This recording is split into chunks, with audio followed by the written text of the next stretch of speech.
l'appartement super propre avec mon chum. Ça fait qu'il risque peut-être de pas rester propre longtemps, là. C'est parce que, voyez-vous, non, c'est parce que j'avais enfin réussi à dompter mon chum... pardon, à y faire prendre l'habitude. OK. D'enlever ses bottes avant de rentrer dans la maison. Mais ça sert à rien parce qu'avant de ressortir, il rapporte ses bottes dans le salon pour les remettre. Tu sais? Bon. Là, il fait ça chez vous. Oh, mon Dieu.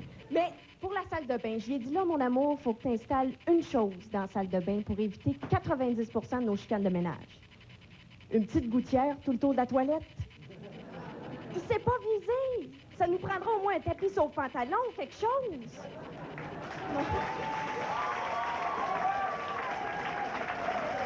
Bon. OK, il y a sûrement des affaires que moi je fais qui doivent taper ses nerfs. Tu sais, veux pas, un homme et une femme qui déménagent ensemble, là. Quand bien même qu'il y a 25 garde-robes dans l'appartement, un coup que la fille va avoir placé son linge, pauvre gars, il va y rester juste le tiroir en dessous du poêle, mettre le sien, tu sais. Oh. Mais mon chum aussi, je suis chanceuse, il fait le lavage. Puis c'est cute de le voir faire ça, parce que quand un gars prépare une brassée de lavage, il se met à agir comme un petit chien. Il sniffe chaque morceau de linge. Ben oui, je peux remettre ça demain. Dans la cuisine. OK, dans la cuisine, moi, je vérifie si on a assez grand d'armoire pour tout ranger la vaisselle. Lui, il check si on a assez grand de comptoir pour toute la laisser traîner.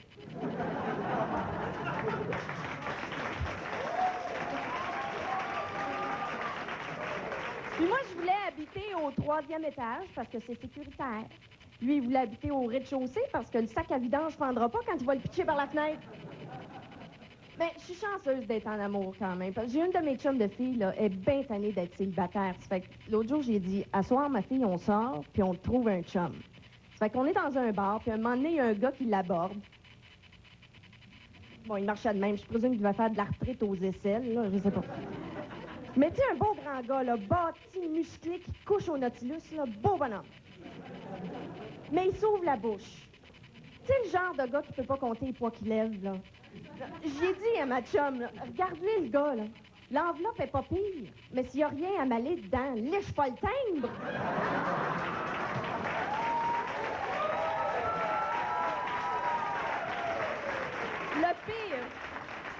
Le pire, c'est qu'après, il se retourne vers moi puis il me dit, est-ce que je peux te payer un verre? J'ai dit, je suis un petit peu cassé, je peux-tu avoir le 5$ à la place? Merci tout le monde.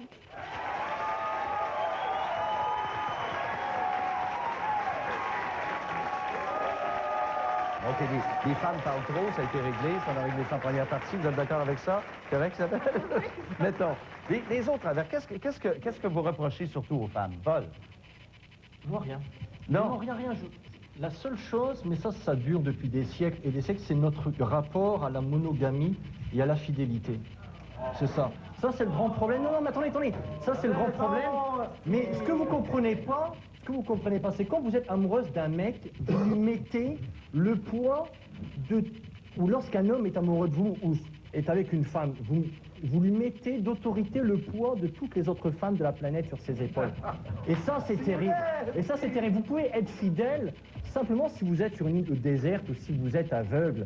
Mais quand vous connaissez des relations de couple que la fidélité, vous en connaissez que la trivialité. Et lorsque vous faites ça au détriment de toutes les autres femmes. Et ça, c'est complètement absurde. Vous ne pouvez pas mettre sur le poids, vous ne pouvez pas mettre sur les épaules de... Attendez, vous ne pouvez pas mettre... Attendez, Madame l'ayatollah de la fidélité, vous ne pouvez pas mettre sur le poids, sur les épaules de votre mec, vous ne pouvez pas prétendre que vous équivalez toutes les autres bonnes femmes de la planète. C'est pas possible.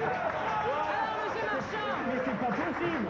C'est pas possible. Je pense... Est-ce que vous êtes d'accord? Parce que je vous entends faire Est-ce que vous êtes d'accord? Il y a de la contestation dans le fond de la salle. Est-ce que vous croyez que vous représentez toutes les femmes de la planète? Vous êtes... Oui, justement. Oui, France. Non, mais il faut répondre à M. Marchand. Ça veut dire qu'il n'y a pas de place pour la monogamie, M. Marchand, c'est ça? Pardon? Il n'y a pas de place pour la monogamie? Non, je dis pas ça. Je dis simplement il faut suivre ses instincts, il faut suivre sa nature, il faut suivre... Simplement, ce qu'on veut faire, il faut suivre sa liberté à travers le couple. Point. Ouais, mais j'ai une jeune femme ici, j'aimerais ça savoir ce qu'on en pense. Quand on a 25 ans, est-ce qu'on croit encore à la fidélité, à la monogamie, qu'on va être avec le même homme pendant 25 ans? Moi, j'ai pas la prétention d'équivaloir ou de pouvoir combler les besoins de monsieur avec toutes les femmes de la planète. Je pense que je suis une personne, ça va. Et en général, les gars avec qui je suis ne sont pas non plus tous les gars de la planète et je les respecte assez pour vivre une relation qui est monogame. C'est quoi la notion de respect? Ouais, c'est ça, ouais. Mais moi, je peux te dire une chose, je serais bien curieuse de savoir, ta blonde, si t'en as une, ou tes ex, comment ils ont trouvé ça, C'est pas de la savoir question que à leur demander, c'est savoir Ben combien voyons, j'en ai. on parle de Donne écouter la monogamie. question. On parle de monogamie, mon Attends, cher qu'est-ce que c'est monsieur. la question Moi, je vous précisément? dis que le respect, pour moi, et peut-être pour d'autres personnes dans la salle, passe par le respect de la personne avec qui je suis. Et j'ai pas besoin d'aller voir ailleurs si les autres gars... Laissez-moi finir. J'ai pas besoin d'aller voir si les autres gars... qui parle beaucoup et qui dit rien. Écoutez, Mais parce que Patrick, vous laissez-la n'êtes pas parler. capable d'entendre ce qu'on a à dire. Mon cher monsieur, vous vous cachez, OK, derrière le fait que les femmes parlent trop, parce que vous n'êtes même pas assez courageux pour écouter ce qu'on a à dire. Et c'est très dommage. C'est bien dit. Mais j'aimerais ça savoir qui dans la salle ici croit à la fidélité et à la monogamie. Levez la main, là, spontanément. Qui croit à l'amour pour toujours? Mon Dieu, c'est triste. Ben, c'est au moins la moitié de la salle, sinon les trois quarts. La moitié de la Non, mais salle. c'est très, très la bon. caméra d'en face. Et Patrick, non, France, Oui, c'est très, très oui, beau. monsieur Marchand. Non, France, moi je respecte ça, je trouve que c'est très très beau de croire qu'on va aimer le même être. Je crois que c'est très beau, c'est très louable de croire qu'on va aimer le même être toute la vie. Mais ce qu'on oublie souvent, c'est qu'une vie, c'est très très long. Donc vous pouvez pas fermer les portes à ce qui vous arrive. Mais, Non, ok, là, je trouve que c'est très D'accord. court. c'est très court, ouais. Non, mais c'est tout, très très long. Tu peux pas dire à une femme, je vais t'aimer toute ta vie. C'est absurde. Mais pourquoi C'est pas? absurde. Ah bon, c'est une femme, oui, Isabelle. Mais parce que tu peux pas savoir si t'arrives dans 5 ans, dans 10 ans, dans 20 ans. Non, mais je pense On que écoute c'est Isabelle. bien. Il y a Une de la... chape de plomb, là, tu te mets des points Paul Marchand, entiers, on écoute tu Isabelle. te mets dans une geôle. Oui, Isabelle. Non, mais c'est vrai. Remarquez, on a eu la moitié de la salle qui a dit, puis il y avait beaucoup de femmes là-dedans qui disaient qu'elles étaient pas pro-monogames non plus. Donc moi, je pense que les femmes, on a beaucoup évolué. Et je pense que ce que tu disais, Paul, tu disais que les hommes, vous êtes pas monogames, mais nous non plus, on l'est pas forcément. On l'est pas forcément. Le problème, c'est que quand nous, on l'est pas, on dit, je suis rendue avec... Quand nous, on l'est pas, les hommes sont pas contents. Isabelle. Vous avez raison, Et là, la jalousie, Un à la fois. et là, la Oui. jalousie, et là, à ce moment-là, c'est plus la femme qui parle trop, c'est le gars qui commence à trop parler. Vous enseignez, madame, vous l'avez gagné chèrement, votre autonomie. Répondez donc à ces gars-là en avant.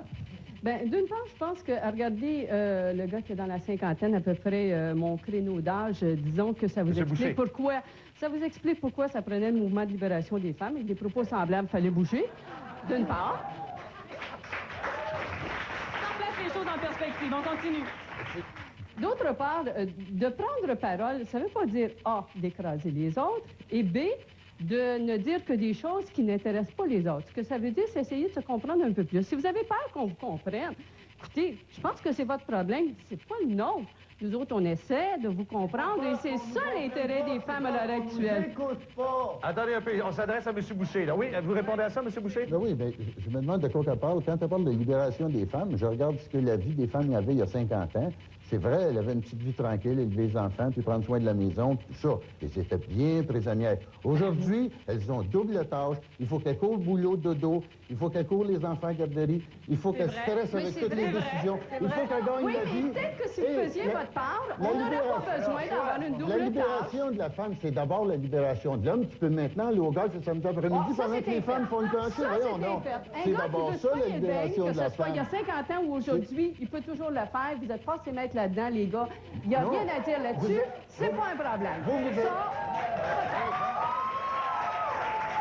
Alors, La libération de la femme, la libération et l'autonomie de la femme actuelle, c'est d'abord l'autonomie de leur esclavage. Autrefois, elle ne pouvait pas choisir la sorte d'esclavage, aujourd'hui, elle la choisissent. Mais- Ça, c'est bien. mais si je comprends bien... Ça, c'est de l'autonomie. Mais madame, si je Ça, comprends... c'est de ça serait une l'autonomie. question de définir l'esclavage. Mais Il faudrait non, elles définir sont- l'esclavage. Honnêtement, là. des cavernes. Ah, ils vont- M. Boucher a quand même raison sur certains points. Les moules à bite, les moules à bite. Ouais, non, les moules à bite. Les moules à bite. C'est un homme des cavernes. Prends le temps d'expliquer ce que je suis en train de dire. Mais non, mais vous avez un Je discours pense que- rétrograde un non, peu. les femmes, la différence... Non, Vous il est voulez pas remettre les bonnes femmes devant les Non, fours. Alors, écoute ce que je suis en train de dire. en résumé, Il n'y a plus de fourneaux, maintenant, il y a des fours à Madame, micro-ondes. Étant donné que le débat s'est élargi Ça, là, c'est aux ce que femmes, à t'inventes, l'évolution là. de la femme et tout, je pense que ça sert à rien C'est d'en un parler plus équilibre. longtemps. Attention, s'il vous On plaît. sait qu'aujourd'hui, les femmes gagnent encore que le 3/4 du salaire des hommes. On sait que les femmes, en général, quand elles sont dans un couple avec un mari, un conjoint, peu importe, appelez-le comme vous voulez, le temps que ça reste un gars, ça nous coûte 4 heures par semaine de plus parce que vous faites quelques travaux ménagers, les hommes, mais vous en faites peu. Moi, je vous avoue que quand mon chum est parti, au moins, je relaxe un peu parce que j'ai un peu plus de temps à moi. dire quelque Mais que- chose.